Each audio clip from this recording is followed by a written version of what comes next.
Manajemen Core bersama saya Andre. Saya ingin memberitahukan kepada teman-teman seperti yang kita ketahui bahwa website itu penting sekali ya. Pertanyaannya kenapa UKM itu perlu sekali website?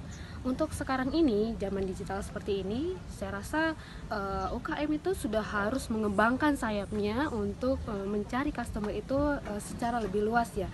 Kalau di website, kalau kita punya website, kita bisa memberikan informasi lebih lengkap kepada customer. Ya, kenapa? Karena rata-rata customer sekarang ini tidak lagi mencari barang-barang kebutuhannya itu ke tempat usahanya, toko-toko fisik ya, atau toko fisik. Nah, apabila kita memiliki sebuah UKM memiliki website, itu akan menjadi jaraknya itu, jarak dan waktu itu tidak terbatas jadinya. Jadi borderless gitu. Nah, tunggu apa lagi? Bergabunglah bersama kami di Manajemen Core. Salam doa.